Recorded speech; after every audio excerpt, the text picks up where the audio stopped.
একদিন তোর মার সাথে তর্কাতর্কি করে সাধারণ ব্যাপার নিয়ে কথা কাটাকাটি করে এক পর্যায়ে রাগ হইয়া রে হাজি তোর মারে লাথি মাইরা ঘরের বাইরে ফালাইয়া দিছিলি।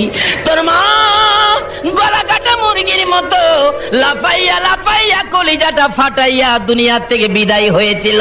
বিদায় মুহূর্তে আমি আল্লাহর কাছে একটা বিচারের দরখাস্ত করেছে, হাজি রে লাথি দিয়া মার কলিজা ফাটাইছো 40 বার কেন 40,000 বার হজ করলেও একটা হজ কবুল হবে না। কারণ নবী বলেছে তোমার মা বাবার চেহারার দিকে মায়ার নজরে তাকাও, তাহলে একবার তাকাইলে একটা কবুল 7টা উমরা হজের সওয়াব দেওয়া হবে।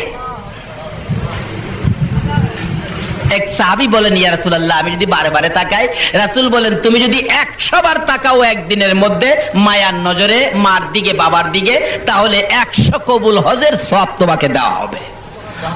এই মারে কষ্ট দিয়া মক্কা মদিনা গেলে কোনো লাভ হবে? রাসূল বলছে তোমার হজ তো তোমার ঘরে, তোমার হজ তোমার এই মার কষ্ট না দিয়া মাকে খুশি করে যদি কেউ হজ করতে যান আপনার ভাগ্য ভালো হবে। একজন হাজী সাহেব 400 জাহান্নামীকে সাফায়াত করে জান্নাতে নেওয়ার অনুমতি পাবে, কিন্তু মারে কষ্ট দিয়া না দিয়া? এখনকার যুগে ছেলেরা মারে কষ্ট দেয় কিনা বলুন তো? মার কথা শুনে না, মারে কষ্ট দেয়। বাস্তব ঘটনা, আমাদের এলাকার এক ঘটনা ঘটছিল। মা বাড়ির কাছে বিয়ে করাইলেন ছেলেকে, ছেলে তো শ্বশুর বাড়িতে যায়, মাশাআল্লাহ শাশুড়িও খুব আদর করে। ঢাকা চাকরি করে তো 7 দিনের ছুটি নিয়ে আসছে, নতুন জামাই তো 7 দিন থাইকা সকালবেলা ফার্স্টই বাস ঢাকা চলে যাবে। কিন্তু মা তো সকাল থেকে অপেক্ষায়, আমার ছেলে আইসা আমার কাছ থেকে বিদায় নিয়ে যাবে, আমি মায়ের পায়ে সালাম করবে। কিন্তু সকালবেলা মা অপেক্ষায়, ছেলে আর মার দিকে লক্ষ্য নাই। শাশুড়ির কাছ থেকে বিদায় নিয়ে ঢাকা চলে গেছে। যাওয়ার পথে শীতের রাত্র ছিল, কুয়াশার মধ্যে রাস্তার মধ্যে বাড়ির থেকে 30 কিলোমিটার দূরে যাওয়ার পরেই ট্রাকের সাথে বাস মুখামুখি সংঘর্ষ, 7 জন লোক মারা গেল, তার মধ্যে এই ছেলেটাও মারা গেছে। আচ্ছা বলুন তো, রাস্তাঘাটে কোনো বিপদ যদি সন্তানের হয় আগে খবরটা কে পায়? আরো আস্তে কোন কে পায়? মা ফজরের নামাজ পড়ে বিছানায় বসে বসে কান্দে, কলিজা মানে না, কেন জানি কলিজায় আগুন। একটু পরে ঘর থেকে বাহির হইয়া রাস্তায় দাঁড়ায় কান্দে। পাড়া প্রতিবেশী মহিলারা প্রশ্ন করে মা হইয়া এইভাবে কেন কাঁদতেছেন? জবাব দেন মা দুঃখিনী। আরে মহিলারা, পাড়া প্রতিবেশী না, কেন জানি আমি মার কলিজায় আগুন জ্বলতেছে। 30 কিলোমিটার দূরের খবর, মার কাছে আইছি কিনা? মা রান্না করে যায় না, রান্নাও করে না, কোনো কাজ করতে পারতেছে না। নাস্তার সময় পার হয়ে যায়, নাস্তাও মা খায় না, খালি কান্দে। মহিলারা জিজ্ঞেস করলে জবাব দেন, কেন জানি রে আমার কলিজায় আগুন জ্বলছে। একটু পরে অ্যাক্সিডেন্টের লাশগুলি টাইনা বাহির করে। লোকটার পকেটে ভিজিটিং কার্ড ছিল, কার্ডের মধ্যে ঠিকানা পাইয়া লোকেরা টাকা উঠাইয়া কাইটা দিয়া প্যাকেট করে 200 টাকা ভ্যান গাড়ি ভাড়া করে উঠাইয়া দিয়ে লাল নিশান লাগাইয়া ভ্যান গাড়ি যাইতেছে লাশ লইয়া। বাড়ির কাছাকাছি যাওয়ার পর প্রশ্ন করলেন, ভাই সাহেব দাঁড়ান, দেখেন তো ঠিকানাটা চিনেননি? মন্নান লোকের নাম, বাড়িটা কোথায়? ওই লোকটা বলেন কি হয়েছে? অ্যাক্সিডেন্টে মারা গেছে। লোকটা বলতেছে, ও ভ্যান গাড়ির ড্রাইভার, ওই যে দেখো মোড়ের মধ্যে দাঁড়ায়া মহিলাটা কাঁদতেছে, এই মহিলাটা মন্নানের মা লাগে। ভ্যান গাড়ির ড্রাইভার চোখের পানি ছেড়ে ছেড়ে কান্দে আর ডাকে, মন্নান রে তোর মা কেন রে রাস্তায় দাঁড়ায়া কান্দে? বলুন তো 30 কিলোমিটার দূরের খবর মার কাছে আসছে কিনা? এই মারে কষ্ট দিও না, আমার নবীর শাফায়াত নসিব হবে না। দুঃখিনী মা রাস্তায় দাঁড়াইয়া কান্দে। ভ্যান গাড়িওয়ালা ওই মায়ের পাশে যাইয়া ডাকতেছে, আপনি কেন কান্দেন? আপনার ছেলের নাম কি? মন্নান। হ। ভ্যান গাড়িওয়ালা চোখের পানি ছেড়ে দিলেন, মন্নানের মা আর কেঁদো না, এই যে তোমার মন্নান কাইত্তার প্যাকেটের মধ্যে অ্যাক্সিডেন্টে তোমার মন্নান মারা গেছে। সঙ্গে সঙ্গে মা বেহুশ হইয়া জ্ঞান হারা হইয়া চিত হয়ে জমিনে পড়ে, গলা কাটা মুরগির মতো নাচতেছে, বেহুশ হয়ে যায়, জ্ঞান ফিরতেছে না। লোকেরা লাশটা নামাইয়া খুইলা দেখে মাথার মস্তক একবারে বাহির হইয়া সারা শরীর রক্তে লাল লাল হইয়াছে, জিহ্বাটা বাহির হইয়ে পড়ে আছে। মা বেহুশ হইয়া পড়ে আছে। মন্নানের খবর শুনে মাথায় পানি দিচ্ছে। কিছুক্ষণ পর মার জ্ঞান যখন ফিরে গেছে, মা একটা চিৎকার মেরে ডাকে, ও আমার পাড়া প্রতিবেশী না, ও আমার লোকেরা, আমার একটু জায়গা দে, আমি আমার মন্নানকে মন ভরে দেখবো। লোকেরা যখন সরে গেলেন, দূরে দূরে সরে গিয়ে রাস্তা করে দিলেন, দুঃখিনী মা দৌড়াইয়া যাইয়া মন্নানের দিকে তাকাইয়া দেখে রে রক্তে লাল হয়ে আছে, জিহ্বাটা বাহির করে দিছে। দুঃখিনী মা মৃত সন্তান আনজায়া ধরে বুকের মধ্যে লাগাইয়া দুই গালের মধ্যে চুমাইয়া চুমাইয়া মা দরদি মন্নানের জিহ্বাটার মধ্যে চুমাইতেছে। বাবা মন্নান রে, কেন আমি মায়ের দোয়া নিয়ে গেলি না? আজকে তুই বিদায় হয়ে গেলি, আমারে কি মা বলে আর ডাকবি না? আমি মা কার ডাক শুনে কলিজার আগুন নিভাবো। মরা ছেলে বুকে লইয়া, মৃত ছেলে বুকে লইয়া মা কান্দে। শাশুড়ি দূরে দাঁড়াইয়া নাকে কাপড় দিয়া রাখছে। যেই মা মৃত ছেলে বুকে লইয়া কান্দে গো, এই মার কলিজায় যারা আঘাত দিয়েছ, নামাজ রোজা হজ যাকাত মক্কা মদিনার ইমাম হইয়াও আল্লাহর জান্নাতে জায়গা হবে না। আমার আল্লাহ বলেছে নবীর কথা মানো। নবী বলেছে কালিমাটা বেহেশতের টিকেট, নামাজ বেহেশতের চাবি। উম্মতের রে, টিকেট লইয়া চাবি লইয়া কই যাবি? যারে তোর মার পায়ের নিচে যা, তোর মায়ের পায়ের নিচে তোর জান্নাত। আল্লাহ বলেছে নবীর কথা মানার জন্য। নবী বলেছে মায়ের পায়ের নিচে জান্নাত। বলুন কার পায়ের নিচে? এই মায়ের খেদমত করা দরকার আছে কিনা? এই মাকে কষ্ট দিলে নবীরে পাবেন? এই মাকে যদি দুঃখ দেন নবীর শাফায়াত নসিব হবে? এখন দুঃখ দেওয়ার মতো ছেলে আমাদের বাংলাদেশে আছে কিনা? শেষ একটি ঘটনা বলেই আমি দোয়া করে দিব। একটা ছেলে হলো, মা মাত্র একটা ছেলে। ছেলেটা হওয়ার আগে ছেলেটা বেঁচে আছে, মা নাই। মা আপনাকে আমাকে পেটে নিয়ে কত কষ্ট করছে। এই মারে কষ্ট দিলে আল্লাহর আরশ মানে না, আমার নবী শাফায়াত নসিব হয় না। আমি যে এলাকায় ইমামতি করতাম, এই এলাকার ঘটনা, বুড়া মানুষ তার মেয়ের জন্য একদিন আসরের নামাজের সময় মসজিদের দক্ষিণ পাশের জানালায় দাঁড়ায় কাঁদতেছে। গরিব ছিলেন, মেয়েটার বাচ্চা হবে তো, কিন্তু চিকিৎসার অভাবে মেয়েটা একবারে মৃত্যুর মুখে, পয়সা নাই, গরিব মানুষ। তার মা বুড়া মানুষ দরজায় দাঁড়ায় বলতেছে, মুসল্লি সাহেবান, আপনারা তো আমার এলাকার, আমার মহল্লার, আপনারা আমাকে একটু সাহায্য করেন। আমার মেয়েটার জন্য আপনাদের কাছে জীবন ভিক্ষা চাই। আমার মেয়েটা মারা যাবে ডেলিভারিতে, একটু সাহায্য আপনারা আমাকে করেন। আল্লাহ বলেছেন যারা অসহায় ব্যক্তি সাহায্যের জন্য হাত বাড়ায়, এই হাতের নিচে দিয়ে আমি আল্লাহর কুদরতি হাতটা বাড়াই। কিন্তু কেউ তাকে দিল না। মাগরিবের সময় সালাম ফিরাইয়া বললাম, এই লোকটা অসহায়, মহিলাটা এমন বিপদের মধ্যে সাহায্য চাইলো, কেউ দিলেন না, এটা কাজটা ভালো হলো? একজন মুরব্বী বলেন, বাবা কার জন্য কে রোজগার করে রাখছে, কে কারে দেয়? আমি বললাম ঠিক আছে, দেখি আমি ইমাম সাহেব, আমি মহল্লায় বাহির হব, দেখি আমারেনি কেউ দেয়, আমার সাথে কেউ যাবেন? ইংরেজি শিক্ষিত একটা লোক, হাই স্কুলের মাস্টার, উনি বললেন হুজুর আমি যাব আপনার সাথে। দুইজনে মিলে মহল্লার থেকে 35 কেজি চাউল তার সাহায্যের জন্য 750 টাকা উঠাইলাম। উঠায়া পাঠায়া বললাম হসপিটাল পাঠান। টাকার জন্য তাকে মরতে দেব না, হায়াত নাই, আমার কিছু করার নাই, আমি চিকিৎসার জন্য টাকা জোগাবো, তাকে পাঠান হসপিটালে। সরকারি হসপিটালে পাঠাইলে আমি সকালবেলা মক্তব ছুটি দিয়ে দৌড়ায় গেলাম, কি খবর দেখি। যায়া দেখি ডাক্তার দাঁড়িয়ে আছে, তার মা বাবা দাঁড়িয়ে আছে। জিজ্ঞাসা, ডাক্তার সাহেব কি খবর? ডাক্তার বলেন দেখেন যে অবস্থা রোগী পাঠাইছেন, একবারে শেষ মুহূর্ত, এখন তো কিছু করা যাবে না, বাঁচানো সম্ভব হবে না। আমি বললাম ডাক্তার সাহেব চিকিৎসা করেন, টাকার জন্য, চিকিৎসার জন্য আমি তাকে মরতে দেব না, মানুষের হাতে পায়ে ধরে আমি টাকা আনবো, চিকিৎসা করেন, গরিব মানুষ। ডাক্তার বলেন তাহলে চেষ্টা করে দেখি দুইজনের একজন বাঁচানো যায় কিনা। যদি মা বাঁচাইতে চায় তাহলে বাচ্চাটা মারা যাবে, বাচ্চা বাঁচাইতে গেলে মা মারা যাবে। এখন তার গার্জিয়ান আপনারা পরামর্শ দেন, আমি কি বাচ্চা বাঁচাবো নাকি মা বাঁচাবো?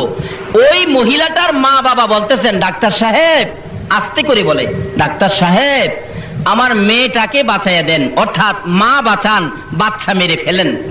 এমন সময় দেখি ওই বেহুশ মহিলাটা, জ্ঞান নাই, জ্ঞানটা ফিরলো, চোখ দুইটা খুলে চাইলো, চোখগুলি লাল, জর্জর করে চোখের পানি পড়ছে। ডাকতেছে, ডাক্তারের দিকে ইশারা করে, ডাক্তার সাহেব মায়ের কথা শুইনেন না, বাবার কথা শুইনেন না, 10 মাস 10 দিন কষ্ট করেছি আমি, ডাক্তার গো, দুইজনের একজন যদি মারতে হয় আমার সন্তান মাইরো না।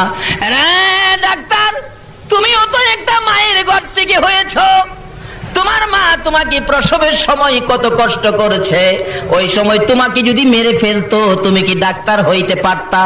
না, তোমার দুইটা পায়ে ধরি, দুইজনের একজন যদি মারতে হয় আমি মার জীবন শেষ করে দে, আমার পেটের সন্তান বাঁচাইয়া দে।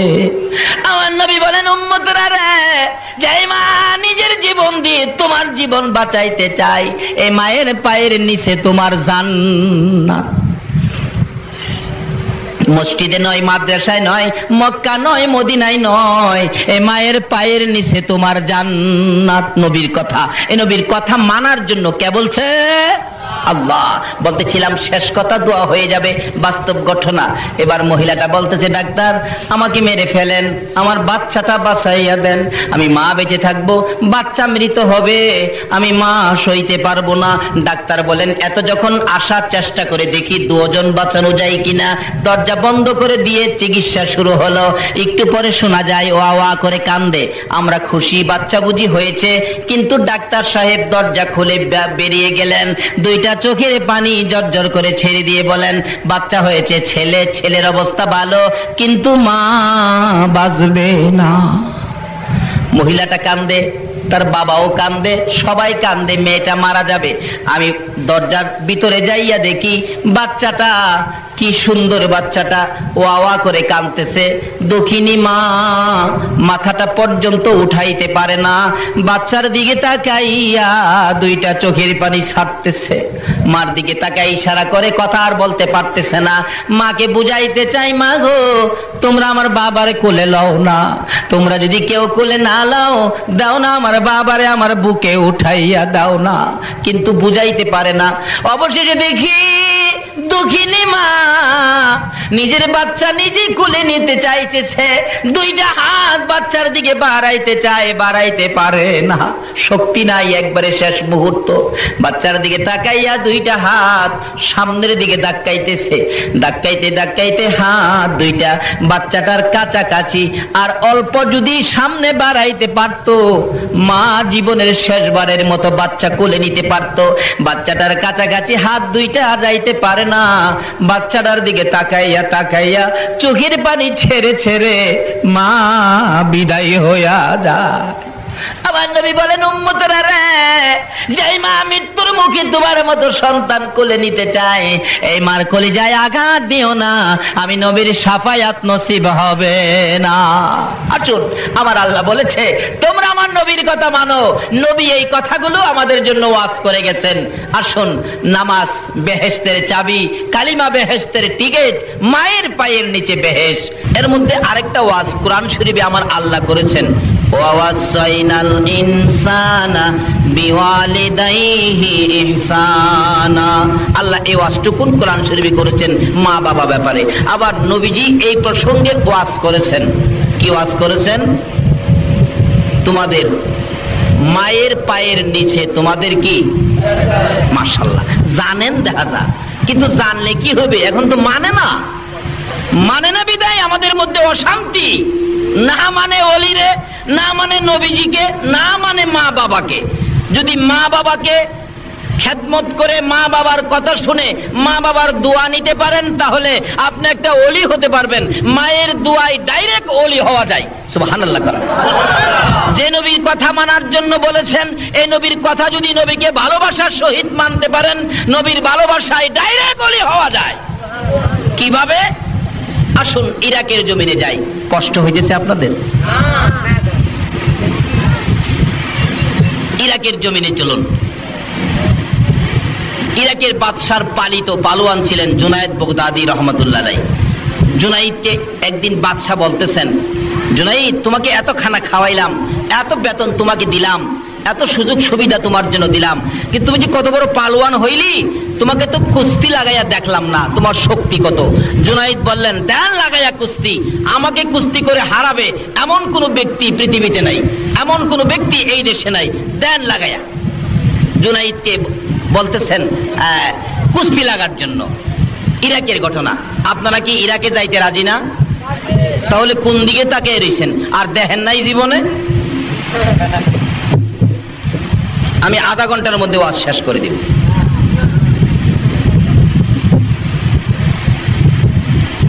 ঘোষণা করে দিলেন, আমার জুনাইদকে যদি কুস্তি লড়ে কেউ হারাইতে পারে, বুঝার জন্য বলছি, আমাদের দেশের টাকা 10,000 টাকা পুরস্কার। এমনি আওলাদে রাসূল, যেই নবী না হইলে কিছু হতো না, এই নবীর বংশের একটা লোক বাচ্চা কাচ্চা নিয়ে খুব কষ্টের মধ্যে আছেন, না খায়া দিন কাটে, 2 দিন 3 দিন কেটে যায়, চুলার মধ্যে আগুন জ্বলে না। এই গরিবী অবস্থার মধ্যে আওলাদে রাসূল দেখতেছেন ফুস্টার, জুনাইদকে কুস্তি লড়ে হারাইতে পারলে 10,000 টাকা পুরস্কার। আওলাদে রাসূল বাদশার কাছে হাজির হয়ে বললেন, হে বাদশা, আমি তোমার জুনাইদের সাথে কুস্তি লড়বো। আল্লাহু আকবার বলুন। জুনাইদের সাথে কুস্তি লড়বো। বেটা ঠিক মতে দাঁড়াইতেই পারে না, কিন্তু লোকটা হলো আওলাদে রাসূল, আমার রাসূলের বংশের লোক। বাদশা কয়, বেটা লড়বি নাকি মরবি? জুনাইদ কি দেখছো? কোনা দেখি নাই। জুনাইদ রে এক নজর দেখা যাও। জুনাইদকে দেখতে গেছে, যায়া দেখে বাবারে বাবা, কি বেটা হাতির মতো এক পালোয়ান বসা, আর আওলাদে রাসূল তো পেটে খানা নাই, একবারে জীর্ণ শীর্ণ দুর্বল লোকটা। যায়া জুনাইদকে দেখা বলেন, জুনাইদ, আমি তো তোমার সাথে কুস্তি লড়তে আসছি। জুনাইদ কয়, লড়তে আইছো নাকি মরতে আইছো? আমার হাতটা যদি তোমার উপরে ছেড়ে দেই তুমি শেষ। আওলাদে রাসূল নবীর বংশের লোকটা বলতেছেন, জুনাইদ, নিয়ম অনুযায়ী কুস্তি লড়ো, যদি আমি মরে যাই মরে যাব, তাতে তোমার কি? ঠিক আছে, দিন তারিখ করা হলো, শুক্রবার দিন জুমার পরে জুনাইদের সাথে কুস্তি লড়বে। আরেক পালোয়ান আসছে। এবার সারা দেশের মানুষ ময়দানে নাইমা গেছে, জুনাইদের সাথে কুস্তি লড়বে। এই লোকটা জানি কেমন। দুইজন যখন মাঠে নামছে, জুনাইদ হাতির মতো, আর জুনাইদের সাথে যে কুস্তি লড়বে হ্যাঁ একটা মশার মতো, কিন্তু লোকটা যে নবীর বংশের। সুবহানাল্লাহ। লেফারি বলতেছেন, এই বেটা, এই তুই যে লড়তে আইছস, জুনাইদের সাথে পারবি? ওই লোকটা বলতেছেন, লেফারি সাহেব, আপনার কাজ আপনি করেন, না পারলে আমার ব্যাপার, মরলে আমি মরবো, আপনার তো কিছু না। ঠিক আছে, তাইলে খেলো, খেলা দেখো জুনাইদের সাথে কত মজা।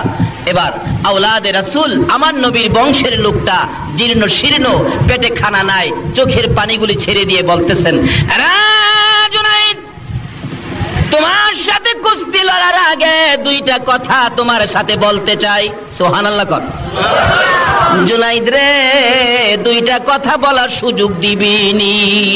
জুনাইদ বলেন, কি কথা বলবেন বলুন, অনুমতি দিলাম। লেফারি দূরে দাঁড়িয়ে আছে, জুনাইদের কানের গোড়ায় মুখটা লাগাইয়া আওলাদে রাসূল চোখের পানি ছেড়ে ছেড়ে বলতেছেন, রে জুনাইদ, আমারে চিনোনি? যেই নবী না হইলে জগৎ হতো না, তুমি হইতা না, আরশ কুরসি লৌহ কলম হতো না। আমি সেই নবীর বংশের লোক, আমি আওলাদে রাসূল। জুনাইদ রে, আমার বাচ্চাগুলো না খাইয়া 3 দিন পর্যন্ত ঘুমাইতেছে, আর আমি সহ্য করতে পারি না, বাচ্চাদের মুখের দিকে তাকাইলে আমার কলিজা মানে না। রে জুনাইদ, পারবিনি আজকে নবীর ভালোবাসাই আমি আওলাদে রাসূলের কাছে নতি স্বীকার করে আমাকে 10,000 টাকা পুরস্কারের ভাগী করে দিতে? জুনাইদ বলেন, লোকটা আমার কানে কানে বলতেছে, আমি তার কথাগুলি শুনতেছি, এক কানে, আরেক কানে শুনতেছি মদিনার কামলেওয়ালা নবী মদিনার থেকে ডাকতেছে, জুনাইদ রে, পারবিনি আমার আওলাদের মুখে হাসি ফুটাইতে? সুবহানাল্লাহ। আরে জুনাইদ, পারবিনি আমার আওলাদ আওলাদের মুখে হাসি ফুটাইতে পারবিনি, আমি নবীকে ভালোবাসা দিতে। জুনাইদ বলেন আমি শুনি মদিনার কামলেওয়ালা নবী মদিনার থেকে ডাকে আর আমার কানের মধ্যে লাগে, দুইটা চোখের পানি জর্জর করে জুনাইদ ছেড়ে দিলেন। রে লেফারি, বাঁশি বাজারে আজকে এমন খেলা হবে যেই খেলা পৃথিবীর মানুষ কোনোদিন দেখে নাই। সঙ্গে সঙ্গে লেফারি বাঁশি বাজাইলে আওলাদে রাসূল জুনাইদের গায়ে আঙ্গুল টুকুন ফিট করলে জুনাইদ ইয়া রাসূলুল্লাহ বলে চিত হয়ে জমিনে পড়ে যায়। আবার যখন আঙ্গুল লাগাইলেন আবার ইয়া রাসূলুল্লাহ বলে চিত হয়ে জমিনে পড়ে যায়। এইভাবে তিনবার জুনাইদ নদী স্বীকার করেছে, পুরস্কার দিয়ে দিলেন নবীর ভালোবাসায় আওলাদে রাসূলকে। জুনাইদ মাথা নিচে দিয়ে নিজের বাড়ির দিকে রওনা করেছে। সঙ্গীরা বলেন, উপস্থিত জনগণ বলতেছেন জুনাইদ বাদশার দরবারে আর যাও না, বাদশার দরবারে তোমাকে জায়গা দিবে না, মজার খানা দিবে না, মোটা অঙ্কের বেতন আর তোমাকে দিবে না, এই বাদশার দরবারে তুমি যাইতে পারবে না। জুনাইদ দুইটা চোখের পানি ছেড়ে ছেড়ে কান্দে। রে মাঠের লোকেরা, ও জনগণ শোনো, আমি আর এই বাদশার দরবারে যাইতে চাই না, আমি দুজাহানের বাদশার দরবারে রওনা হয়েছি। আল্লাহ ইয়া গাউসুল আজম জিন্দাবাদ। মাশাআল্লাহ। আসুন দয়ার নবী মায়ার নবীর ভালোবাসায় ডাইরেক্ট ওলি হওয়া যায়, এটাই আমি আপনাদেরকে বুঝাইতে চাইলাম। এবার আওলাদে রাসূলকে ভালোবাসা দিয়ে পুরস্কার দিলেন। জুনাইদ নিজের আমিত্ব নিজের আধিপত্য বিলীন করে দিলেন, নিজের বাড়ির দিকে যাচ্ছে আর চোখের পানি ছেড়ে ছেড়ে ডাকতেছে আর গুনগুন করে কাঁদতেছে, ইয়া রাসূলুল্লাহ ইয়া হাবিবাল্লাহ ইয়া রাসূলুল্লাহ। আমার মৌতের নিদান কালে থাকিয়ে নবী গো আমার শিয়রে, আমার মৌতের নিদান কালে থাকিয়ে নবী গো আমার শিয়রে, দেখিব আপনাকে দুই নয়ন ভরে, ইয়া রাসূলুল্লাহ ইয়া হাবিবাল্লাহ ইয়া রাসূলুল্লাহ ইয়া হাবিব। এইভাবে জুনাইদ কানতে কানতে নবী নামের জপনা জপতে জপতে বাড়িতে ঢুকে গেলেন। এশারের নামাজ পড়ে জুনাইদ বিছানার মধ্যে শুয়ে শুয়ে ডাকে, দয়ার নবী মায়ার নবী গো, ও আমার প্রাণের নবী। এইভাবে ডাকতেছে, চোখের মধ্যে ঘুম আসে আবার একটু পরে সজাগ হয়ে যায়, ঘুম আসে একটু যায়। এমন সময় দেখে উম্মতের কান্ডারি আর মদিনার রওজার মধ্যে শোয়া নয়। সুবহানাল্লাহ। দয়ার নবী মায়ার নবী মদিনার রওজার থেকে উঠে জুনাইদের ঘরে হাজির হইয়া যায়। ছেড়ে দে নৌকা মাঝি যাব মদিনায়, বলুন না, ছেড়ে দে নৌকা মাঝি মদিনাতে কান্দে নবী উম্মতের মায়ায়, মদিনাতে কান্দে নবী উম্মতের মায়ায়, ছেড়ে দে নৌকা মাঝি যাব মদিনায়, ছেড়ে দে নৌকা মাঝি। নবী মদিনাতে আছে শুইয়া গুনাহগার উম্মতের মায়া, মদিনাতে আছে শুইয়া গুনাহগার উম্মতের মায়া, সেই নবীরই প্রেমে সবাই পাগল হও না, সেই নবীরই প্রেমে সবাই পাগল হও না, ছেড়ে দে নৌকা মাঝি যাব মদিনা, ছেড়ে দে নৌকা মাঝি। আল্লাহ নামের বর্ষা করি সারলাম নবীর প্রেমের তরি, বলুন, আল্লাহ নামের বর্ষা করি সারলাম নবীর প্রেমের তরি, দয়াল নবীর রওজা খানি আমায় দেখাও না, দয়াল নবীর রওজা খানি আমায় দেখাও না, ছেড়ে দে নৌকা মাঝি যাব মদিনা, ছেড়ে দে নৌকা মাঝি। খালি মুখে মুখে কইবেন নাকি আল্লাহ তৌফিক দিলে মদিনা যাইবেন? মদিনা যাইবেন? মদিনা গেলে একটা সদাই পাবেন মদিনার মার্কেটে, যেটা পৃথিবীর কোনো মার্কেটে পাওয়া যায় না। আউট অফ মার্কেট একটাই সদাই, একটাই মার্কেট, এটা হলো মদিনা। সদাইটা কি? রাসূল বলেছে, বলবো? রাসূল বলেছে, মানজারা কবরি ওয়াজাবাত লাহু শাফাতি, যারা আমি নবীর রওজাটাও জিয়ারত করে গেছে, তাকে শাফায়াত করে জান্নাতে নেওয়া আমি নবীর উপর ওয়াজিব হয়ে গেছে। মদিনার রওজা জিয়ারতকারী একটা মানুষ দেখা যেই কথা, একটা জান্নাতি মেহমান দেখা সেই কথা। যদি আল্লাহ তৌফিক দেয় যাবেননি মদিনা? ও বাবা যুবকেরা, এখন থেকে সিগারেট না খায়া, আইসক্রিম না খায়া 2 টাকা 1 টাকা করে জমা করো মদিনার উদ্দেশ্যে। যদি তোমার ক্ষমতা নাও হয়, একদিন মদিনার কামলেওয়ালা নবী তোমার ভাঙ্গা ঘরের স্বপ্নে দেখা দিয়ে যাবে। আল্লাহ আমাদেরকে সেই জায়গায় কবুল করুন, সকলে বলুন আমিন। বলতেছিলাম জুনায়েদ বাগদাদি বলেন, আমি তো আমার ঘুমের ঘরে ঘুমিয়ে আছি, আমি দেখি মদিনার কামলেওয়ালা নবী আয়েশা আমারে ডাকতেছে, জুনায়েদ, আল্লাহু আকবার, জুনায়েদ আজকে খেলার মাঠে কি খেলা খেলেছো? আমি নবী মদিনায় শুয়ে থাকতে পারলাম না। জুনাইদ রে আয় আমার পাশে আয়, আজকাল থেকে তুই পালোয়ান জুনাইদ নয়। নবীজি একটা রুমাল মুবারক জুনাইদের মাথার মধ্যে পেঁচাইয়া বাঁধতেছে আর বলতেছে, আজকাল থেকে তুমি আউলিয়াদের মাথার তাজ, তাজুল আউলিয়া জুনাইদ। নবীর ভালোবাসায় ডাইরেক্ট ওলি হওয়া যায়। জোরে জোরে কন্যা সুবহান। ইয়া রাসূলুল্লাহ জিন্দাবাদ জিন্দাবাদ জিন্দাবাদ জিন্দাবাদ। মাশাআল্লাহ। বলতেছিলাম অলি হইতে গেলে রাস্তাগুলি কত যে সহজ। নবীর ভালোবাসায় ডাইরেক্ট অলি হওয়া যায়। আরেকটা অলি হওয়ার রাস্তা হলো মায়ের দোয়ায়। বলুন কার দোয়ায়? আরো জোরে বলুন কার দোয়ায়? কোরআন শরীফে মায়ের ওয়াজ করেছেন, বাবার ওয়াজ করেছেন আমার আল্লাহ। ওয়াসাইনাল ইনসানা বিওয়ালিদাইহি ইহসানা। আল্লাহ ওয়াজ করেন আমরা যেন আমাদের মা বাবার সাথে ভালো ব্যবহার করি। বলুন মা বাবার সাথে কি ব্যবহার? আচ্ছা এখন কি মা বাবার সাথে ভালো ব্যবহার আছে? আমি যে এলাকায় ইমামতি করতাম, এটা ময়মনসিংহ বাজিতপুর এলাকায়, আপনার বাজিতপুর, হ্যাঁ মাশাআল্লাহ এই ভাই সব চিনে দেখা যায়। বাজিতপুর ইমামতি করতাম তো, এক মজার ঘটনা। বাপ বেটায় ঝগড়া লাগছে। বাবা ঝগড়া লাগিয়া ছেলেরে বলতেছে, তোমাকে সেটআপ। পুলাই বাবারে কো আপনারে ডবল সেটআপ।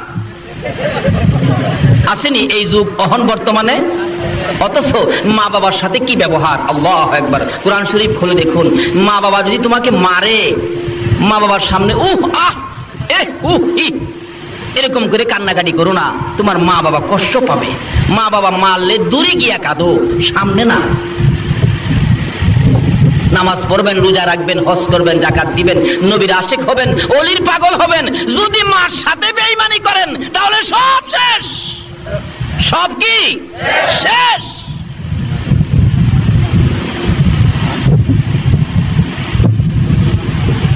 বাস্তব ঘটনা। 2001-এ হজ করতে গিয়েছিলাম। মুআল্লিম সাহেব আমাদেরকে মদিনায় আগে নিয়ে গেছে। মদিনায় যায় দেখি আমাদের দেশের অনেক লোক, আবার হজ সিজনে হজ ভলান্টিয়ার হিসাবে বাংলাদেশ, ভারত, পাকিস্তান থেকে অনেক যুবকেরা যায় হজ ভলান্টিয়ার হিসাবে। কিন্তু একটা ছেলে আমাদের দেশের, হ্যাঁ মসজিদের নববীতে দায়িত্ব পাইছে। আচ্ছা কোন তো মসজিদের নববীতে দায়িত্ব পাইলে তার ভাগ্যটা ভালো না খারাপ? কিন্তু মসজিদের ভিতরে ঢুকে ঝাড়ু দিবে, পরিষ্কার করবে, কিন্তু থাকতে পারে না। তার শরীরের মধ্যে নাকি আগুন জ্বলতে থাকে। কে বলে তাকে মারতে আসে, দৌড়ে বাহির হয়। এভাবে কয়েকবার চেষ্টা করলো, সে থাকতে পারে না, দৌড়ে বাহির হয়ে যায়। তখন তার সঙ্গীরা বললেন, তোর কি হইল, ব্যাপারটা কি? আমি তো বুঝতে পারতেছি না, আমার সমস্ত শরীরের মধ্যে আগুন জ্বলতে থাকে, কে জানি আমার মারতে আসে, আমি থাকতে পারি না। বুঝছি তুই নতুন আইসস তো, হয়তো বাড়ি ঘরের জন্য তোর মায়া লাগে। আমরা কিছু টাকা দিলাম 5-7 জনে মিলে, বললাম তুই কয়েকদিন ঘুরে গেলে বাহিরে খা, 2-4 দিন পরে আবার কাজে যায় যোগ দিবি। ঠিকই 2-4 দিন পরে আবার যোগ দিছে, কিন্তু কি শান্তি তো আসে না, অশান্তি। আগুন জ্বলতে থাকে, ভিতরে ঢুকলে কে জানি ঘাড় ধরে বের করে দেয়। রাত্রের বেলা সকলে বসলো, বাঙালি যারা যারা আছে, ব্যাপারটা কি? এত ভাগ্যবান চাকরি মসজিদে নববীতে, নবীর রওজার পাশে, কি ভাগ্য! কিন্তু তুমি থাকতে পারো না, কারণটা কি? ওই বাংলাদেশের ছেলেটা, 2001-এর ঘটনা, কাঁদতেছে আর বলতেছে যুবকটা, সঙ্গীরা রে আমারে দেশে পাঠায় দাও, আমি এখানে চাকরি করতে পারবো না। কেন?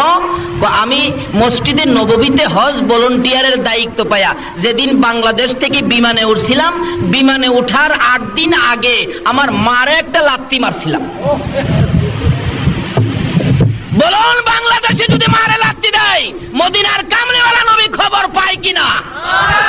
এই লোকটাকে কি নবী জায়গা দিবে? আমার নবী জীবনে কোনদিন বাবার মুখ দেখে নাই। 6 বছর বয়সে আমার নবী কান্দে, মায়ের গলায় ধরে, মা মা মাগো মা, আমার মনের দুঃখ কে সামলাবে? কি দুঃখ বাবা? তোমাকে কি কেউ মারছে? না। তোমাকে কি কেউ গালি দিছে? বাবা মুহাম্মদ, যদি তোমার কেউ গালি দেয়, মক্কা নগরীর বিচার আচার করে তোমার দাদা আব্দুল মুত্তালিব, তুমি বলো তোমার কে গালি দিছে? কার দেওয়া ব্যথায় তুমি কেঁদেছো? এখন তোমার দাদাকে দিয়ে ডাকাইয়া কঠোর বিচার করব।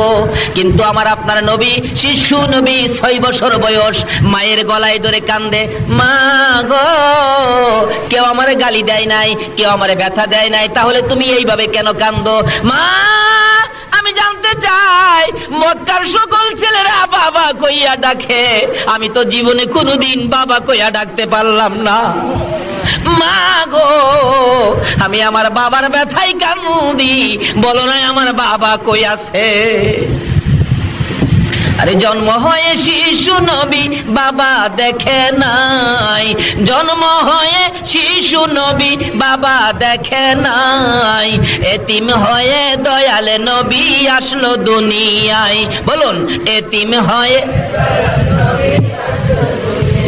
এতিম নবী একা ঘরে, কেউ তো আদর করে না রে, এতিম নবী একা ঘরে, কেউ তো আদর করে না রে। আরে নিজে খুদা যাহার জন্য পাগল হইয়া যায়, নিজে খুদা যাহার জন্য পাগল হইয়া যায়, এতিম হয়ে দয়াল নবী আসলো দুনিয়ায়।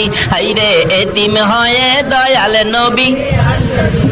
বলতেছিলাম দয়ার নবী, মায়ার নবী, মায়ের গলায় ধরে যখন কান্দে, মাগো আমি কান্দি একটা ব্যথা, সেটা হলো আমার বাবা কই? আমি তো জীবনে কোনোদিন বাবা বলে ডাক দিলাম না, জীবনে আমি কোনোদিন বাবার কোলে উঠলাম না। বাবারে মায়া করে, বাবা কই গেল, বাবার আমি দেখলাম না, কোলে উঠলাম না। এই কান্দা, এমন কান্দা কান্দতেছে। মা আমেনা বললেন, বাবা গো, তোমার বাবার খবর আমি দিতে পারবো না। আমেনাও কান্দে, মা কান্দে, আমেনাও কান্দে, সন্তান মুহাম্মদও কান্দে, নবী কান্দে, নবীর মা কান্দে। এমনি সময় নবীর আদরের দাদা আব্দুল মুত্তালিব কান্দার আওয়াজ শুনে দৌড়ায় আসছে, বৌমা আয় আমেনা, তুমি কেন কান্দো? আমার নাতি কেন কান্দে? এমনি করে দয়ার নবী, মায়ের নবী দৌড়ে যাইয়া দাদার গলায় আঞ্জায়া ধরেছে। দাদা গো, মার গলায় ধরে প্রশ্ন করেছি আমার বাবা কই? মা খালি কান্দে, কিছু কয় না। দাদা গো, তোমার গলায় ধরে তোমার কাছে জানতে চাই আমার বাবা কই? আমি দি বাবার কোলে উঠলাম না। আব্দুল মুত্তালিব কান্দে আকাশের দিকে তাকাইয়া, আকাশের মালিক, আমার নাতিরে আমি কি দিয়া বুঝাইবো? অবশেষে আব্দুল মুত্তালিব বলতেছেন, বৌমা তুমি একটা কাজ করো। কি কাজ? বাবার ব্যথায় যখন আমার নাতি কান্দে, তার বাবার কবরটুকুন একটু দেখায়া নিয়ে আসো। আব্দুল মুত্তালিব উম্মে আইমানকে দিয়ে মোট 5 জনের কাফেলা করে পাঠাইলেন। যাইতেছে মদিনায়, যাইতে যাইতে লম্বা ঘটনা সংক্ষেপ করলাম। মদিনায় যাইয়া খাজা আব্দুল্লাহর কবরের পাশে আমেনা দাঁড়াইয়া দাঁড়াইয়া কান্দে। একটু পরে পরে আমার নবী মার চোখের পানিগুলি মুছে মুছে প্রশ্ন রাখে, মা এখানে দাঁড়াইয়া কেন তুমি কান্দো? আমেনা টাইনা টাইনা সন্তান বুকে লাগাইয়া জবাব দেন, বাবা গো, তুমি না বাবার ব্যথায় কাঁদছো? এই কবরের ভিতরে তোমার বাবা আব্দুল্লাহ ঘুমিয়েছে, তুমি বাবা কইয়া ডাক দাও, দেখি তোমার বাবারই একটু মায়া করে। দয়ার নবী, মায়ার নবী প্রথম মাথার পাশে বসে বসে ডাকতেছিলেন, আব্বু আব্বু গো, আব্বু তোমার কি মায়া নাই? আমার একদিন খুলে নিলা না গো বাবা? সন্তান কুলে লইয়া কত বাবা মক্কা নগরীতে ঘুরে, কত সন্তান বাবার কোলে উঠে, আমি একদিন তোমার কোলে উঠলাম না। উঠো না, তুমি আমারে কোলে নাও না। মাটির ভিতর থেকে কিভাবে উঠবে? ডান দিকে বসে গেলেন, বসে বসে কাঁদতেছে ডাকতেছে। বাম দিকে চলে গেলেন, বসে বসে কাঁদতেছে ডাকতেছে। পায়ের দিকে যাইয়া মাটির পানির মধ্যে আমার নবী দুইটা হাত লাগাইয়া ডাকে, বাবা এত নিষ্ঠুর কেমনে হইলা গো, উঠো না একবার আমারে কোলে নাও না। কিতাব বলেন খাজা আব্দুল্লাহ কবর থেকে ডাকতেছে, রে আকাশের মালিক, জমিনের মালিক, হায়াতের মালিক, মওতের মালিক, আমার বাবা মোহাম্মদ, বাবা কইয়া কান্দে আমি সইতে পারি না, আমার কবরের মাটি সরাইয়া দে, আমি আমার বাবারে একবার খুলে লইয়া দেই। আমার আল্লাহ বলেন না না, এ খাজা আব্দুল্লাহ তোমার কোলে নিতে হবে না, তুমি ঘুমিয়ে থাকো, তোমার এতিম সন্তানকে তামাম পৃথিবীর মানুষের কাছে আমি আল্লাহ পৌঁছে দিব, দেখাইয়া দিব, বলে দিব। যদি এতিম বলেও যদি তোমার এতিমকে যদি কেউ ভালোবাসে, ও খাজা আব্দুল্লাহ আমি আল্লাহ কথা দিলাম, এই এতিম বলে যদি কেউ এতিম নবীকে ভালোবাসে, আমি আল্লাহ তারে ভালোবাসবো। জোরে জোরে কন্যা সুবহানাল্লাহ। আমার নবী কাঁদতেছে, কিন্তু কই মাটি কাঁপতেছে, খাজা আব্দুল্লাহ কোলে নিল না। অবশেষে মা আমেনা টাইনা টাইনা কোলে লইয়া ডাকতেছে, মা ডাকতেছে, বাবারে এইভাবে আর কাঁদলে কি লাভ হবে? আমার আল্লাহ বলেন, বন্ধু গো, যেইভাবে তুমি বাবার কবরে কাঁদছো, এইভাবে তোমার উম্মতেরা যদি বাবার কবরে যাইয়া কান্দে, কথা দিলাম এক ফোঁটা চোখের পানি যদি তোমার মতোই আমার কোনো সন্তান বাবার জন্য দেখাইতে পারে, এই চোখের পানির বিনিময়ে তার বাবাকে আমি জান্নাতে পৌঁছাইয়া দেব। দয়ার নবী মায়ার নবী মার কোলে উঠে গেল, মা টাইনে টাইনে কোলে লইয়া রওনা হলেন মক্কার দিকে, আবার চলে আসবেন। আবওয়া নামক স্থানে আসার পর আমেনা ডাকতেছে, উম্মে আইমান রে, আমি হাঁটতে পারি না, আমার তো জ্বর আইসা গেছে, তাবু টানাও। তাবু টানাইলে তাবুর ভিতরে শুইয়া আমেনার জ্বর খালি বাড়তে থাকে, শরীরের অবস্থা খুব খারাপ হয়ে গেলে দুইটা হাত বাড়াইয়া ডাকতেছে, আমেনা, উম্মে আইমান কই রে, আমার মোহাম্মদ কই, আমার বুকে উঠাইয়া দে। দয়ার নবী মায়ের নবী শিশু নবীকে আমেনা কোলে লইয়া দুইটা গালে চুমাইয়া চুমাইয়া ডাকে, বাবা মোহাম্মদ, বাবা খুঁজতে যাইয়া আজকে বুঝি মা হারাইয়া ফেলবা, আমার মন বলে আমি বাঁচবো না। দয়ার নবী মায়ের নবী মার দুই গালে চুমাইতেছে, মা গো এমন কথা বলো না, তুমি যদি মরে যাও আমি কার সাথে ঘুমাবো? কে আমারে বাবা কইয়া ডাকবে? কে আমারে আদর করবে? কে আমারে মায়া করবে? আমি কারে মা বলে ডাকবো? এবার উম্মে আইমান বলে, না আমার পাশে আও। টাইনা টাইনা কোলে নিলে এবার দেখা যায় আমেনার চোখগুলি যেন নড়তেছে, বিদায় হয়ে যাবে। দৌড়ে যাইয়া আমার নবী শিশু নবী মায়ের নবী দয়ার নবী মায়ের গলায় আঞ্জায়া ধরেছে। এবার সন্তান বুকে লইয়া মা আমেনাও বিদায় হইয়া যায়। দয়ার নবী কান্দে, মাবুদ আমার কি বানাইলা গো আল্লাহ, একদিকে বাবা নাই, মার বুকে ঘুমাইতাম, আমার মাও দুনিয়া থেকে বিদায় হয়ে গেছে। আমার আল্লাহ বলেন, বন্ধু গো, মাহারা কোন সন্তান যদি তোমার মতো এইভাবে কান্দে, মায়ের কবরে যাইয়া যদি কান্দে, কথা দিলাম তোমার মতো এক ফোঁটা চোখের পানি যদি আমার মায়ের জন্য দেখাইতে পারে, সন্তানের চোখের পানির উছিলাই তার মা বাবার কবর জান্নাতের বাগান বানাইয়া দেব। আমার নবী এইভাবে তরিকা আমাদের সামনে রাস্তাগুলি খুলে দিয়ে গেলেন। যদি আমরা মার সাথে বাবার সাথে ভালো ব্যবহার করি, দুনিয়াতে একটা ওলি হইতে পারবো। মায়ের দুয়াই ওলি হওয়া যায়, নবীর ভালোবাসায় ওলি হওয়া যায়, ডাইরেক্ট ওলি হওয়া যায়। আসুন সংক্ষেপ আলোচনা বলতেছিলাম, দয়ার নবী মায়ার নবীকে কোলে লইয়া উম্মে আইমান দাসী মক্কার দিকে রওনা হলো। বহুদিন পার হয়ে গেলে আব্দুল মুত্তালিব ঘুমায় না, রাত্র হলে খালি ছটফট করে। বহুদিন হলো আমার আদরের নাতি মক্কা থেকে মদিনা গিয়েছিলেন, এখন পর্যন্ত কেন আসে না? মদিনার কাছাকা মদিনার থেকে বিদায় হইয়া উম্মে আইমান মোহাম্মদকে কোলে লইয়া যখন মক্কার কাছাকাছি আইসা গেল, আব্দুল মুত্তালিব দেখে 5 জনের কাফেলা করে পাঠাইলাম, কাফেলার মধ্যে একটা লোক কম দেখা যায়। ডাকতেছে, ও আমার ছেলেরা বেরিয়ে যা, দেখ কাফেলার মধ্যে লোক একটা কম দেখা যায়। আমার মন বলে, রে আমার আদরের বৌমা বুঝি দুনিয়ায় নাই। খবর পাঠাইলে খবর একটাই পাওয়া গেল, আদরের বৌমা দুনিয়ায় নাই। কাছাকাছি আসার পর আমার নবী দাদাকে দেখে দূর থেকে হাত বাড়াইয়া ডাক পারছে, দাদা গো আমার কে কুলে নিবে গো দাদা, আমার মা নাই, বাবাও নাই, আমার কে আদর করবে? দাদা হইয়া দুইটা হাত বাড়াইয়া ডেকে ডেকে বলতেছেন, আয় আমার কোলে আয়, আমি যতদিন বেঁচে থাকবো আমি তোর বুকে রাখবো রে, আমি তোর কোলে রাখবো রে নাতি। তার জীবনী লিখে মাঝে মাঝে আব্দুল মুত্তালিব বলেন, রাত্রের বেলা নাতি যখন আমার কাছে ঘুমাইতো, মাঝে মাঝে আমার গলায় ধরে মা মা কইয়া, বাবা বাবা কইয়া চিৎকার মারতো। আমি কোলে লইয়া আবার ঘুম পাড়াইয়া বলতাম, নাতি রে ঘুমা রে, তোর মা নাই রে, তোর বাবা নাই। এইভাবে মা হারা বাবা হারা হইয়া আমার নবী কত কান্দা কাঁদছে।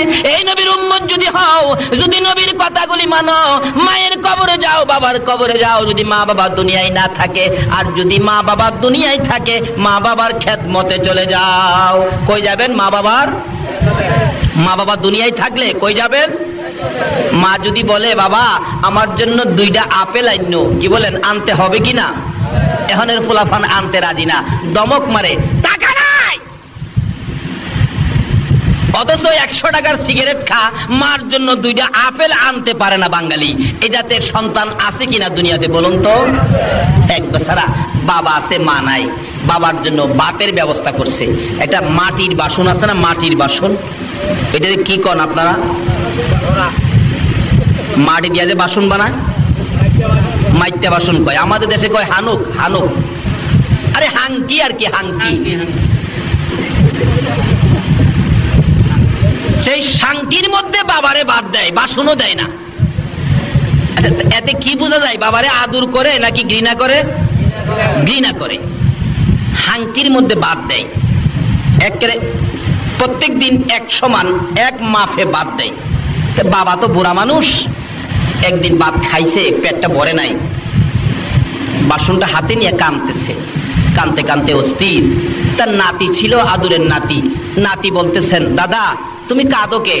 দাদা কই, কাঁদি রে ভাই, যে ভাত দিছে, ভাত খায়া তো আমার পেট ভরে নাই, আর চাইতে ভাত হইলে ভালো হইতো, এই জন্য কাঁদি।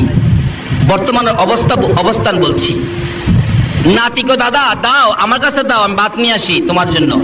কয় না, তুমি আবার ভাত চাইতে গেলে আবার নিয়ে সন্ধ্যার সময় ভাত বন্ধ হয়ে যা, দরকার নাই, যা খাইছি তাই, আর দরকার নাই, সবুর হয়ে আছি। নাতি চালাক, বাচ্চা ছেলে খুব চালাক।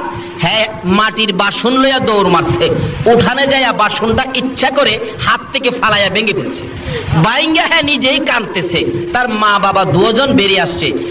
আব্দুল আলী কান্দুস কে বেটা? আব্বা কান্দি, বাসনটা যে ভাঙ্গা গেল এই জন্য তো কান্দি। বাসন একটা ভাঙছে বেটা, মাটির বাসন 10টা নিয়ে আমু, কান্দুসকে আয় আমার কোলে আয়। কয় না, কোলে যাবো না, আগে কাইন্দা লই। কেন কাঁদবি? মাটির বাসনটা যে ভাঙছি। আরে একটা ভাঙছো, 10টা নিয়ে আমু, এটা কয় টাকার ব্যাপার? কয় না, এই বাসনের জন্য না, আমি যে দাদার বাসনটা ভাঙছি। তুমি তোমার বাবারে যেই বাসন মাইপা ভাত দিতা, আমি বড় হইয়া এই নাতে যাওয়া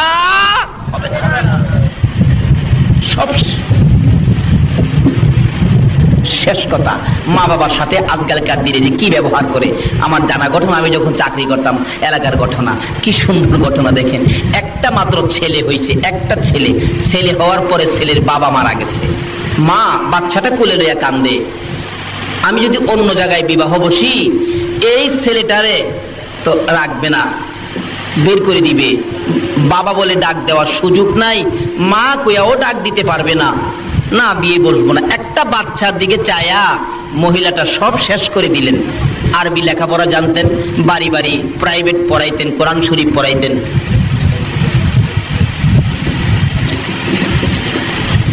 পাইছে, এটা আবার স্লিপও দিছে, আবার আমার স্লিপ দিছে চট্টগ্রাম, এটা কইবার লেগে।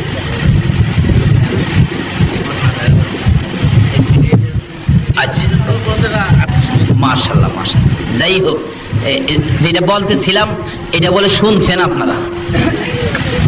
আবার আমার কাছে স্লিপও গেছে এই ঘটনাটা কইবার জন্য, এর লেগে যাইতেছিলাম এই ঘটনা।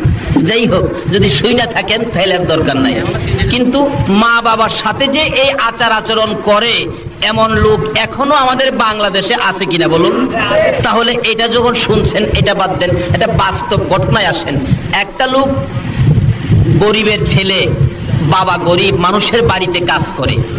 এটা আমার আশপাশের মধ্যে ছিল ঘটনাটা, কিন্তু এখন একটা ছেলে বেঁচে আছে, তার বংশের সব মরে গেছে। আপনার ওই মানুষের বাড়িতে কাজ করে, কিন্তু ছেলেটারে বিয়ে করাইলেন। বিয়ে করানোর 8 দিন পর জুট মিলে চাকরি করতো ছেলেটা।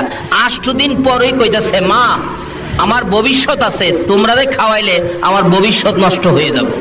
মারে খাওয়াইলে বলে হ্যাঁ ভবিষ্যৎ নষ্ট হয়ে যাবে। এই আচার আচরণ করে নামাজ পড়লে কি লাভ হবে? রোজা রাখলে, মুফতি মুহাদ্দিস মুফাসসির হইলে কিচ্ছু লাভ হবে না। মা বাবার মন খুশি না করে আপনি মসজিদে যাবেন, নামাজ পড়বেন, আল্লাহ আল্লাহ রাসূল খুশি হবে না। মা বাবার মন খুশি না করে আপনি মসজিদ বানাবেন, মাদ্রাসা বানাবেন, কিচ্ছু লাভ হবে না। এই ছেলেটা বলতেছেন, মা আমার ভবিষ্যৎ আছে, আমি আর তোমাদেরকে খাওয়াইতে পারবো না। মা বলেন, বাবা আজকেই এই কথা বললি আমারে খাওয়াইতে পারবি না? তোর বাবা কত কষ্ট করে তোরে বড় করেছে, লালন পালন করেছে, আমারে খাওয়াইতে পারবি না? কনা পারবো না। অবশেষে কি করবে, আলাদা হয়ে গেছে। জুট মেরে চাকরি করে, সপ্তাহে বেতন পায়। এই দিয়া কিছু রুজি রোজগার মোটামুটি ভালো। দুইজন মানুষ তো কিছু টাকা আয় থাকে। কিছু জমি জমা রাখলেন বন্ধক, জমি জমার উপর কিছু ধান, 20 থেকে 25 মণ ধান তার ঘরের মধ্যে জমা হয়ে গেছে। খাওয়ার পরে 20 মণ 25 মণ ধান। তার বাবা অসুস্থ, মানুষের কাজে যাইতে পারে না। অবশেষে ছোট্ট আরেকটা ভাই ছিল, পেটের খিদায় কাঁদতেছে। 2 দিন 3 দিন হয়ে গেল, ঘরে খানা আনতে পারে না। বাবা তো অসুস্থ, খানা আনবে কে? রোজগার করে তো কেউ নাই। বাচ্চাটা বলতেছেন, আম্মা আমার বড় ভাইয়ের ঘরে ধান আছে, ধান নিয়ে আসো। আব্বা কাজে গেলে এই কাজের টাকা দিয়া তুমি ধান কিনা বাইরে দিয়া দিও। মা ছোট বাচ্চার দিকে তাকাইয়া বড় ছেলের কাছে বলতেছেন, বাবা 10-এর দান দিবি? 10-এর দান তোর বাবা সুস্থ হইলে, রোজগার করলে তোর দান কিনা তোরে দিয়া দিব। মা দান চাইছে, পোলাই কয় আচ্ছা আমি বুঝা দেখি দেওয়া যাইবে কিনা। মা দান চাইলে যার বুঝবার বাকি থাকে, বলুন তো নামাজ পড়া কি বেহেশতে যাইতে পারবে? রাসূল বলছে বেহেশ কার পায়ের নিচে। আর এই রাসূলের কথা মানার জন্য কে বলছে? ওমা ইউতির রাসূলা ফাকাদ আতা আল্লাহ। আল্লাহ বলছে তোমরা আমার রাসূলের কথা মানো। দান চাইব, মা দান চাইছে, হের বুঝবার বাহির হইছে। আচ্ছা বলুন তো কার সাথে বুঝতেছে? বাড়িওল নেই, যায় কয় মা তো 10-এর দান চাইছিন, দেওয়া যাইব? মহিলা কয় তুমি কিচ্ছুই বুঝো না, তোমার আইডা তোমার উন্নতরা সেরা দেখতে রাজি না, তোমারে ক্ষতি করতে চাই, তোমার দান খাইবো সব নিয়া 10-এর কইরা নিষেধ দিয়া দাও, দান দেওয়া যাবে না। মুখে মুখে বলে দিলেন না না দান দেওয়া যাবে না। যেই মা এই সন্তান পেটে রাইখা কলিজায় লাথি খাইছে, এই সন্তান যদি 10-এর দান না দেয়, বলুন তো মা কষ্ট পাইছে কিনা? মার চোখের পানি আইসা গেছে। বাবারে কত প্রস্রাব পায়খানা সাফ করছি, রাত্রে রাত বিজার জায়গায়, তোমার প্রস্রাবের বিজা জায়গায় আমি ঘুমাইছি, তোমারে শুকনার মধ্যে রাখছি। যদি একবারে শুকনা জায়গা না পাইছি, আমার বুকে করে তোমারে সারা রাত ঘুম পাড়াইছি। আজকে আমারে 10 কেজি দান দিলা না। মার চোখে পানি আইসা গেছে, কানতে কানতে ঘরে ঢুকলে তার বাবা জিগায়, কাঁদোকে? কাঁদি, তোমার পোলা আমারে 10-এর দান দিল না। আরো কয় দান খাইয়া বলে হ্যাঁ শেষ করমু। বাবাই কয় বড় পোলা এত আদর করি, মানুষের বাড়ির কাজ করি, সন্ধ্যার সময় বাড়িতে আসতে খালি হাতে কোনোদিন আসি নাই, একটা কমলা হইলেও নিয়ে আসছি। আইসা যদি দেখছি পোলা ঘুমাইছে, কমলাটা ছিলাইয়া ঘুমেতে উঠাইয়া খাওয়াইছি, না হয়তো আমার ঘুম হইছে না। এই পোলা 10-এর দান দিল না। বাবাও কান্দে, মাও কান্দে। আমার আল্লাহ কয় আর কান্দিস না, তোদের চোখের পানি তোর সন্তানের জন্য গজব বানাইছি। আচ্ছা বলুন তো, মা বাবার চোখের পানি যদি সন্তানের জন্য গজব হয়, এই গজবতে বাঁচাইবার ক্ষমতা পৃথিবীর কারো আছে? কোন আলেম উলামার আছে? পীর সাহেবের আছে? নাই। গজব আজ থেকে 30 বছর আগের কথা বলছি, 30-31 বছর আগের কথা। গজব কি গজব? লোকটা খালি খুসখুস করে কাশে, মানুষে কয় তোমার কি হলো? ডাক্তার দেখাও। ডাক্তারের কাছে যাওয়ার পরেই ডাক্তার বলেন আপনি দূরে থাকেন, আপনার যক্কা হয়ে গেছে, যক্কা। তখনকার সময় যার হয়তো যক্কা তার নাই রক্ষা। ওষুধ ছিল না তখন, এখন তো ওষুধ বাইর হইয়া সর্দির মতো হয়ে গেছে। এবার বাস্তব ঘটনা বলছি। তারপরে ডাক্তার বলেন আপনার ওষুধ নাই, আপনি বাড়িতে চলে যান। ডাকতেছেন, ডাক্তার সাহেব বাড়িতে চলে যান, আপনার যক্কা হয়ে গেছে। বাড়িতে যায় খালি চোখ পানি মুছে। বিবি সাহেবা জিগায় কাদকে, ডাক্তার কি কইছে? আরে ডাক্তার তো কইছে। কি কইছে? কয় না। কি কইছে কও? ডাক্তার কইছে আমার বলে যক্কা। যেই খালি কইছে যক্কা, এবার বাড়ি অলনি কাপড় লইয়া পিছন দিয়া বাহির হইয়া নিজেরে করে রক্ষা। স্বামী ফালাইয়া পালাইছে। ও তোমার সাথে থাইকা আমারও জক কইব নাকি? এর সোয়াসুই রূপ, তোমার সাথে থাকলেই আমার জক কইব। মরো মরো, তুমিই মরো, আমি মরতে রাজি না। একদিন যায়, 2 দিন যায়, একা ঘরে থাকে কেউ নাই। রাত্র গভীর হইলে ঘুম আসে না, খালি কান্দে। ছেলের কান্দার আওয়াজ যখন শোনা যায়, মা দুঃখিনী দরজার কিনারে কানটা লাগাইয়া দাঁড়াইয়া থাকে আর মনে মনে বলতে থাকে, বাবা গো একবার যদি আমার মা কইয়া ডাক দিতি, তোর বিপদে আমি মা তোর পাশে যাইতাম। কিন্তু বিবি পাশে না, মা পাশে যাইতে রাজি কিনা বলুন তো?